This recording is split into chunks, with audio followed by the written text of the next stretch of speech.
आखिरकार क्या राजनेता अपनी सियासी ताकत का इस्तेमाल किसी की आत्महत्या को उकसाने के लिए करते हैं? आखिरकार क्या राजनेताओं पर कोई सख्त एक्शन नहीं हो सकता है?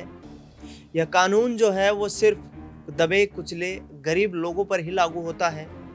ये तमाम सवाल उस वक्त खड़े हो जाते हैं जब किसी राजनेता पर ऐसे संगीन आरोप लगते हैं कि वो व्यक्ति किसी अन्य व्यक्ति की हत्या जैसे आरोप में शामिल हो। दरअसल हम बात कर रहे हैं हरियाणा की, और हरियाणा में भारतीय जनता पार्टी के दिग्गज नेता, वटवृक्ष कहे जाने वाले प्रोफेसर रामविलास शर्मा, महेंद्रगढ़ के पूर्व विधायक, हरियाणा सरकार में पूर्व कैबिनेट मंत्री रह चुके हैं, हरियाणा प्रदेश में बीजेपी के पूर्व अध्यक्ष भी रह चुके हैं, और उन्हीं के नेतृत्व में वर्ष 2014 में पहली बार भारतीय जनता पार्टी ने पूर्ण बहुमत की सरकार हरियाणा में बनाई थी।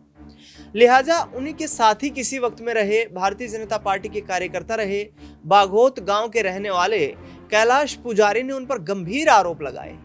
उनका कहना है कि रामविलास शर्मा ने अपनी सियासी ताकत का इस्तेमाल करते हुए मेरे परिवार के सदस्यों के खिलाफ झूठे मुकदमे बनवाए, उसी आधार पर परिवार के सदस्यों को जेल में डालने की साजिश रची, और जिससे आहत होकर मेरे बड़े बेटे ने आत्महत्या कर ली। लिहाजा कैलाश पुजारी कई दिनों तक अपने बेटे के पार्थिव शरीर का अंतिम संस्कार करने तक इनकार करते रहे, लेकिन उसके बाद भी उन्होंने कहा कि मेरी मुख्यमंत्री नायब सिंह सैनी और केंद्रीय मंत्री राव इंद्रजीत सिंह से यह अपील है कि रामविलास शर्मा के खिलाफ तमाम सबूत जो मेरे पास मौजूद हैं उनके आधार पर कार्यवाही करें, और प्रदेश के डीजीपी को ये आदेश दे कि रामविलास शर्मा के खिलाफ संगीन धाराओं के तहत मुकदमा दर्ज कर उन्हें गिरफ्तार करने का काम करें।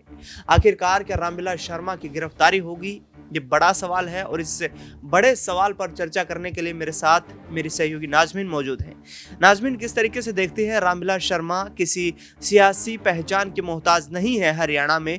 आखिरकार इतने गंभीर आरोप उन पर लगाए हैं एक शख्स ने, क्या गिरफ्तारी तक की यहाँ पर नौबत रामविलास शर्मा को उनका सामना करना पड़ सकता है? देखिए, कैलाश पुजारी की बात करें तो वो लगातार रामविलास शर्मा पर ये गंभीर आरोप लगाते हुए दिखाई दिए। आपने सही कहा कि उन्होंने अपने बेटे के शव का अंतिम संस्कार भी नहीं किया था, जबकि ये कहते हुए दिखाई दिए थे जब तक परिवार को, जब तक उनके बेटे को इंसाफ नहीं मिल जाता है, जब तक मैं अंतिम संस्कार नहीं करूँगा। कई अधिकारी आए उन्हें मनाने के लिए, कई यहाँ पर पुलिस अधिकारी भी हमने देखे जो ये समझाते हुए दिखाई दिए कि आप किस आधार पर रामविलास शर्मा पर ये आरोप लगा रहे हैं।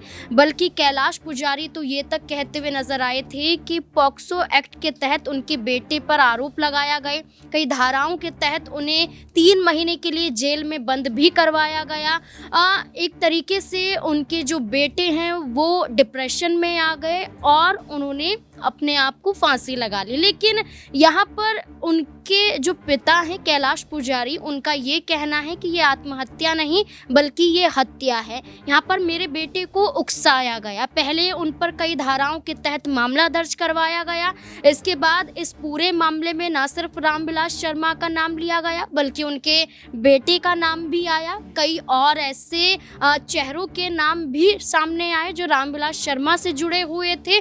कुल मिलाकर यहाँ पर 10 से 20 लोगों के नामों का जिक्र किया गया था। लेकिन कैलाश पुजारी की बात करें तो वो लगातार रामविलास शर्मा की गिरफ्तारी की मांग ही कर रहे हैं। वहीं रामविलास शर्मा की तरफ से कोई सफाई पेश नहीं की जाती, बल्कि उनकी सफाई में भारतीय जनता पार्टी के कई कार्यकर्ता भी सामने आते हैं। यहाँ तक कि अभय यादव जो पूर्व विधायक हैं भारतीय जनता पार्टी के नागल चौधरी से, वो ये कहते हुए दिखाई देते हैं कि रामविलास शर्मा की छवि को खराब करने का काम कैलाश पुजारी करे, झूठे आरोप उन पर लगा रहे हैं। ऐसा कुछ भी नहीं है, हम उनके समर्थन में हैं। महेंद्रगढ़ में हमने कई जनता की वो बयान भी सुने जो ये कहते हुए दिखाई दिए कि हम कैलाश पुजारी का नहीं बल्कि हम रामविलास शर्मा का समर्थन करते हैं। लेकिन इस पूरे मामले की जांच चल रही है, जब तक पूरी जांच के जो मायने हैं सामने नहीं आ आ जाते हैं, जब तक हम कुछ नहीं कह सकते हैं। लेकिन पूरा का पूरा माहौल ऐसा क्रिएट किया जा रहा है कि रामविलास शर्मा को गिरफ्तार किया जाए।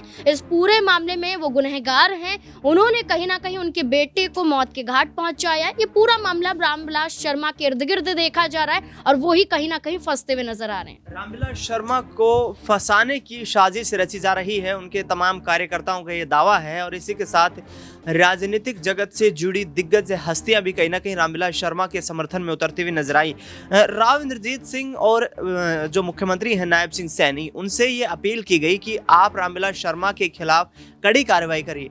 क्या मुख्यमंत्री कोई यहाँ पर कड़ा एक्शन लेते हुए रामविलास शर्मा के खिलाफ नजर आएंगे? बीजेपी के कद्दावर नेता है। देखिए, जब तक जांच में ये तय नहीं हो जाता है कि आखिरकार क्या रामविलास शर्मा ने ये करवाया है, क्या उन्होंने अपने राजनीतिक कद का इस्तेमाल करवाया है, जब तक आप कुछ नहीं कह सकते हैं कि मुख्यमंत्री यहाँ पर नायब सिंह सैनी कोई बड़ा कदम उठाते हुए नजर आएंगे। उनके जरिए भी कहा जाता है कि जांच चल रही है, जांच के आधार पर जो भी आरोपी होगा उसे जरूर गिरफ्तार किया जाएगा। देखिए, एक ये भी आधार नजर आ रहा है, ये हम नहीं बल्कि वो बयान दर्शाते हैं जो रामविलास शर्मा के हैं। एक ऑडियो वायरल आज से कुछ दिनों पहले हुआ था, जिसमें वो ये कहते हुए नजर आए थे कि जो हरियाणा के पूर्व मुख्यमंत्री हैं और मौजूदा केंद्रीय मंत्री हैं मनोहर लाल खट्टर, वो ये नहीं चाहते हैं कि जो राव इंद्रजीत के समर्थक हैं या समर्थक विधायक हैं या समर्थक चेहरे हैं वो राजनीति में आगे बढ़े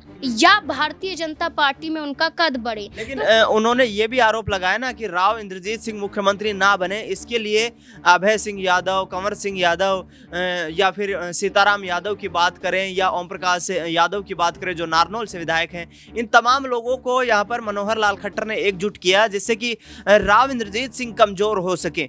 तो क्या इस आधार पर भी अब कहीं ना कहीं खट्टर का दबाव रामविलास शर्मा पर रहेगा और भारतीय जनता पार्टी या यूं कहें कि मनोहर लाल खट्टर जो है नायब सिंह सैनी को कोई ऐसे दिशा निर्देश देते हुए नजर आएंगे जिससे कि रामविलास शर्मा के खिलाफ जो है राजनीतिक जो एक मंच है उससे दूर हट करके निष्पक्षता के साथ कार्रवाई की जाए? देखिए, बयानबाजियों का दौर चलता है, जहां तक मुझे लगता है कि इतने बड़े कदम को अंजाम नहीं दिया जाएगा। मनोहर लाल खट्टर पर इल्जाम रामविलास शर्मा ने लगाया, खट्टर द्वारा ऐसा कुछ भी नहीं कहा गया, ना ही ऐसा कोई कदम उठाया गया। रामविलास शर्मा ये तक कहते हुए नजर आए कि राव इंद्रजीत सिंह को सीएम पद तक और उनके समर्थक विधायकों को मंत्री न बनाए जाने को लेकर भी मनोहर लाल खट्टर का हाथ है। खुद रामविलास शर्मा ने ये कहा कि अगर उनका टिकट कटा है और कंवर सिंह यादव महेंद्रगढ़ से चुनाव लड़ रहे थे, ये भी खट्टर की साजिश है। वो नहीं चाहते थे, क्योंकि मैं खुद राव इंद्रजीत के समर्थकों में गिना जाता हूं और राव इंद्रजीत के समर्थन में इस बार भी देखे गए थे जब वो अटेली विधानसभा क्षेत्र में आरती राव को जिताने के लिए प्रचार प्रसार करते हुए नजर आए।